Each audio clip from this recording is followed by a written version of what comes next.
ঢাকায় বিজেডে চাকরি পাই। আচ্ছা। ওখানে 2.5 বছর চাকরির পরে আমার মনে হলো যে এই বেতন আমার সম্ভব না, এই বেতন দিয়ে আমার চলা অসম্ভব। আচ্ছা। তাই ঢাকা থেকে চলে আসলাম। চলে আসার পরে আমি আমার পুঁজি ছিল 2200 টাকা। আচ্ছা। 2200 টাকা পুঁজি নিয়ে নামছি। বন্ধুরা আসসালামু আলাইকুম, আপনাদেরকে প্রীতি ও শুভেচ্ছা জানিয়ে শুরু করছি আজকের প্রতিবেদন। আজকে আমরা আসছি রংপুর জেলার মাইগঞ্জ থানার রথবাড়ি গ্রামে। এখানে তরুণ উদ্যোক্তা আপনারা দেখতে পাচ্ছেন, এখানে তরুণ উদ্যোক্তা ইনি হচ্ছে ফিরোজ ভাই। তিনি একসময় বেশ একটা ভালো চাকরি করতেন। তো চাকরির এক পর্যায়ে তিনি চাকরিটা ছেড়ে দিয়ে একবারে খুব অল্প পরিসরে একটা ছাগলের খামার শুরু করেন। তো তিনি কোথায় চাকরি করতেন, তার বর্তমানে কতগুলো ছাগল আছে এবং তিনি এই ছাগল পালন আসলে কতদিন থেকে করতেছেন এবং কি কি জাতের ছাগলগুলো আছে, তো এই নিয়ে আজকে আপনাদেরকে জানানোর চেষ্টা করব। ফিরোজ ভাই আসসালামু আলাইকুম, কেমন আছেন? আলহামদুলিল্লাহ ভালো আছি। আচ্ছা, আর ছাগলের খামারের আগে আপনি কি করতেন? আমি চাকরি করতাম। আচ্ছা, কোথায় চাকরি? আমি ঢাকায় বিজেডে চাকরি করতাম। ওখানে চাকরি ছেড়ে দেওয়ার পরে আমি আসি রংপুর সরকারি কলেজে ডিগ্রিতে ভর্তি হয়েছি। ভর্তি হওয়ার পরে 2টা ছাগল নিয়ে আমি আমার যাত্রা শুরু করি। আচ্ছা। যাত্রা শুরু করে আজ এ পর্যন্ত আমি 2014 থেকে আপনার আজকে 2022 আমি 4 থেকে 4.5 লাখ টাকা ছাগল বিক্রি করছি এবং আমার সেটে আপনার 22টা ছাগল আছে উপস্থিত। আচ্ছা ভাই, আপনি যখন শুরু করলেন, আপনি সেই সময় কত টাকা আসলে ইনভেস্ট করে আপনি এই যাত্রাটা শুরু করলেন? আমি মাত্র 2200 টাকা দিয়ে এই ছাগলের প্রজেক্ট শুরু করছি। আচ্ছা। আর তখন যে 2টা ছাগল ছিল, 2টাই কি মা ছাগল ছিল? না না, একটা খাসি ছাগল ছিল আর একটা বকনা ছাগল ছিল। আচ্ছা। বকনা ছাগলটা থেকে আল্লাহর রহমত, আল্লাহ আমাকে দিয়েছে, এত ছাগল হয়েছে। আচ্ছা, সেগুলো তখন যে আপনি একবারে শুরু করলেন, আপনার সেগুলো কোন জাতের মানে ছাগল ছিল? আমার ব্ল্যাক বেঙ্গল এবং ক্রস। আচ্ছা। এই ছাগল থেকে আল্লাহর রহমত। আর শুরুতে যখন শুরু করছিলেন তখন ব্ল্যাক বেঙ্গল আর ক্রস জাতের ছাগল ছিল। ক্রস জাতের ছাগল ছিল। আচ্ছা, আপনার বর্তমানে এখানে যে ছাগলগুলো আছে ভাই, তো এগুলো কোন কোন কিংবা প্রজাতির ছাগল আছে? এখন ব্ল্যাক বেঙ্গল এবং ক্রসেই আছে। আচ্ছা। ক্রস কি বলে আমরা যেগুলো আপনি আর কি বলতেছেন, এগুলো কি হরিয়ানা বা না না, তোতাপুরি হরিয়ানা ওটা না। আপনার রাম থেকে যেটা আপনার রাম থেকে রাম ছাগল থেকে আপনার ব্ল্যাক বেঙ্গলের প্রোডাকশনের ফলে যেটা বাইর হয় সেটারই ক্রস হিসাবে আমি চিহ্নিত করছি। আচ্ছা ভাই, আপনি যে একসময় চাকরি করতেন, তো সেই চাকরির আর এখন যে খামার আছে আপনার, তো এখানকার মধ্যে আপনি আসলে কি ডিফারেন্স বা কি পার্থক্য আপনি দেখতে পাচ্ছেন?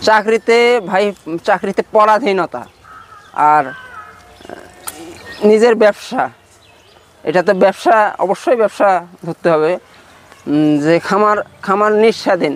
আজকে চাকরিতে গেলাম, আমাকে যাইতে হতো, প্রতিদিন যাইতে হতো চাকরিতে। আর আমি চাকরি না করি, আমি নিজে প্রতিষ্ঠিত হওয়ার চেষ্টা করতেছি। খামার দিয়ে আমি নিজেকে স্বাবলম্বী করার চেষ্টা করতেছি, তাই নাকি? না, তা তো অবশ্যই। 12 মাসে তাহলে কয়বার বাচ্চা পাচ্ছেন আপনি? 12 মাসে 2বার বাচ্চা দিচ্ছে। আচ্ছা, 12 মাসে 2বার বাচ্চা। এবং দেখা যায় যে একটা ছাগল থেকে আপনার কয়টা করে বাচ্চা পাচ্ছেন ভাই আপনি?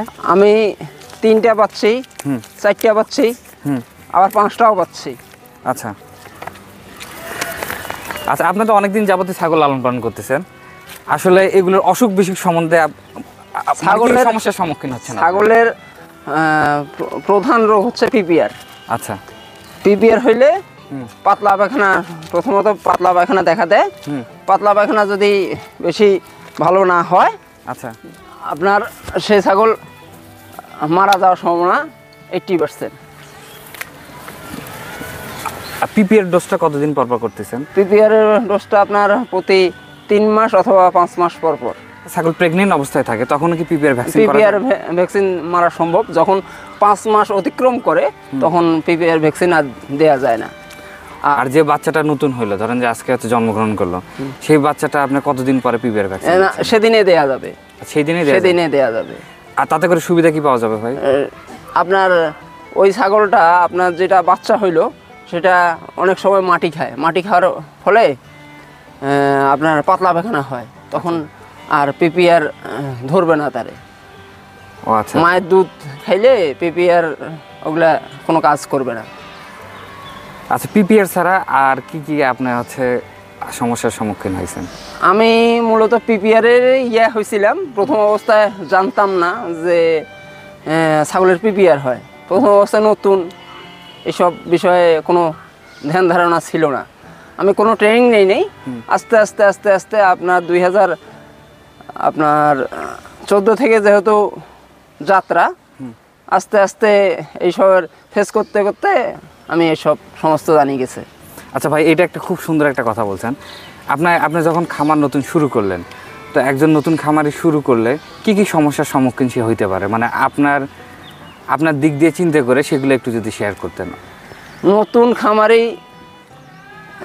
নতুন খামার যখন শুরু করবেন, আপনার ছাগল এমন একটা জাত, আপনার বাঁধে রাখলে এই ছাগলটা আপনার হবে, শুকাই যাবে, নষ্ট হয়ে যাবে, ঠিক আছে। আর ছাড়ি দেওয়া থাকলে আপনার ছাগলটা খুব ভালো থাকবে। আমি দেখছি যখন আমি বাঁধি রাখছি ছাগল, বাঁধি রাখার পরে আপনার ছাগল শুকাই যায়, তখন আমি নিজে চেষ্টা করলাম না ছাড়ি দিই। ছাড়ি দেওয়ার পরে নিজে পাশাপাশি থাকতাম, আর ফেস করা লাগছে এরকম যে মানুষের খেতে চলে গেছে, মানুষ কথা শুনাইতো, আমি নিজে পরে অনেক চেষ্টা করলাম যে না, এভাবে তো হবে না। যে তখন চারপাশে নেট দিলাম, বাড়ির চারপাশে নেট দিলাম, নেট দিয়ে ছাগল পালার চেষ্টা করতেছি। আপনার খামার থেকে কখন আপনার ছাগলগুলো বিক্রি করতেছেন? আমি মূলত ঈদে বিক্রি করতেছি, খাসিটা বিক্রি করতেছি, আর হাইলনটা করে মানে বকনা মা ছাগলটা করে রাখি দিচ্ছি। আচ্ছা, যে এটা প্রোডাকশন দেয়, এই জন্যেই মা ছাগলটা রাখি দেওয়া। তো ফিরোজ ভাই, একজন নতুন উদ্যোক্তা আসলে কিভাবে খামার শুরু করে লাভবান হবে, এই বিষয়ে আপনি কি বলবেন? আমার জানা মতে একজন নতুন উদ্যোক্তা যখন যদি ছাগলের খামার করতে চায়, সে অবশ্যই ছাগলের জাতটা নির্ধারণ করতে হবে।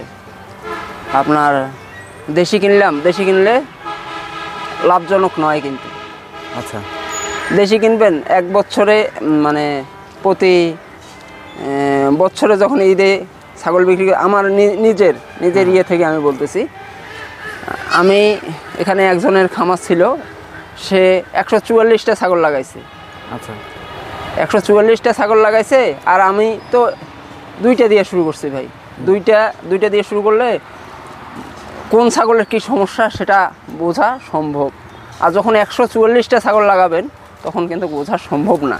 আচ্ছা, এই ছাগলটার এই সমস্যা, এইটা বুঝতে পারবে না, অবশ্যই না। যেই ছাগল পালুক, তরুণ উদ্যোক্তা বলেন বা নতুন শুরু করবে, আমি বলবো যে তারা যাতে 1টা বা 2টা বা 5টা ছাগল নিয়ে নামে, বেশি অবশ্যই না। 10টা ছাগল নিয়ে নামলাম, তখন কিন্তু কোন ছাগলটার কি সমস্যা সেই মায়াটা দিতে পারে না ছাগলের। যে সেই ছাগলরে যে মহব্বত, আমার প্রতিটা ছাগলরে আমি যেরকম মহব্বত করি, আচ্ছা, যে আমার কোন ছাগলটার কি সমস্যা আমি বুঝতে পারি, কিন্তু যারা 10টা ছাগল নিয়ে নামবে সেই মহব্বতটা কিন্তু দিতে পারবে না, সেই মায়াটা দিতে পারবে না, আমি দিতে পারি। এটা আমার সফলতার একটা বুঝছেন। আর আসলে আপনি ঘরটা আসলে কিভাবে করছেন? ঘর মূলত আমার মাচা সিস্টেম। আচ্ছা, হ্যাঁ, আপনার ফ্লোরে রাখতাম। প্রথমে ফ্লোরে যখন রাখছি, আপনার ছাগলের রোগ ব্যাধি অনেক বৃদ্ধি পাইছে। ফ্লোরে রাখলে মলমূত্র একত্রে হয়ে হাঁচি কাশি এইসব ধরে ছাগল নষ্ট হয়ে যেত। পরক্ষণে ভাবলাম না, এভাবে ছাগল পালা যাবে না। আমি ছাগল পালি হলো আপনার কাঠের তক্তা, আচ্ছা, না তক্তা না, কাঠের বাতা করে, তার উপর এখন শীতকাল জন্য উপরে মাচার উপরে আপনার পোয়াল বা খড় যেটার বলেন, ওটা বিছাই দিছি যে ছাগলের যাতে ঠান্ডা না লাগে, বুঝছেন। আর মূলত রাখার নিয়ম যে সেট করে রাখা, মানে কি বলে, মানে একটু মাচা করে রাখলে ছাগলের রোগ ব্যাধি কম হয়। আচ্ছা ভাই, আরেকটা ব্যাপার একটু শেয়ার করেন। আসলে আপনি খামার করলেন, জি, কিন্তু আপনার খামার থেকে আপনি ছাগল বিক্রি করতে পারলেন না। আসলে মার্কেটিং এর ব্যাপারটাও কিন্তু খুব শক্তভাবে দেখা দরকার। জি, আসলে সেই ক্ষেত্রে আপনি যদি সঠিক দামে বা আপনি যদি বিক্রি করতে না পারেন, এক সময় কিন্তু খামারে আপনার লস হইতে হইতে খামার কিন্তু বন্ধ করে দিতে হয়। অবশ্যই। আপনি আসলে কি বল বিক্রি করতেছেন মানে কিভাবে? খাবারের দাম অনুযায়ী খামার চলা অসম্ভব হয়ে দাঁড়াইছে। এখন বিক্রি করতেছি যখন একটা ছাগল আপনার বাচ্চা হবে, ধরেন আগামী 10 দিন 15 দিন বা 20 দিন পর বাচ্চা হবে, এরকম অবস্থায় ছাগলের দামটা একটু ভালো পাওয়া যায়। এই অবস্থা এই রকম এটা বলে হলো ফাটা গাব, বুঝছেন। এটা যখন হয় তখন ধরেন একটা ছাগল আমি আপনাদের দেখাচ্ছি, ওই ছাগলটা আর এই ছাগলটা, এইটা এই যে যখন ছোট ছিল তখন আপনার 30,000 বলি গেছে। আচ্ছা, বুঝছেন। এই দুইটা ছাগল 30,000 বলি গেছে, একটা গাব হয়নি, একটা গাব হয়েছে। এখন যদি আমি ওই ছাগলটা নিয়ে যাই বাজারে, আচ্ছা কালোটার কথা বলছেন? কালো, এই নিচের কালোটা, হ্যাঁ নিচের কালোটা, না হলে 20,000 টাকা আমার যাবে। তাইলে দুইটা ছাগল 30,000 বলি গেছে, 20,000 ওইটা গেল, আর এইটা তো হিট হয়নি, এটা 15 তখন বলি গেছে, এখন 15 দাঁড়াই আছে। আচ্ছা, কিন্তু ওইটা আমি 20 বিক্রি করতে যাচ্ছি। এইটা হইলো ও আচ্ছা আচ্ছা, সঠিক সময় আসলে বিক্রি করাটাও একটা হচ্ছে কি বলে ব্যাপার। হ্যাঁ। তো ফিরোজ ভাই, আপনার সাথে কথা বলে আসলে খুব ভালো লাগলো। আপনি ভালো থাকবেন, সুস্থ থাকবেন, আপনার খামার আসলে দিন দিন আরো বেশি বড় হোক, এই কামনা আছে থাকবে। জি, আসসালামু আলাইকুম। ওয়ালাইকুম। বন্ধুরা, আজকে আপনাদের কাছ থেকে বিদায় নিচ্ছি। ভালো থাকবেন, সুস্থ থাকবেন। আর আজকের ভিডিওটি কেমন লাগলো অবশ্যই কমেন্টস করে জানাবেন। আজকের মতো এখানেই, আল্লাহ হাফেজ।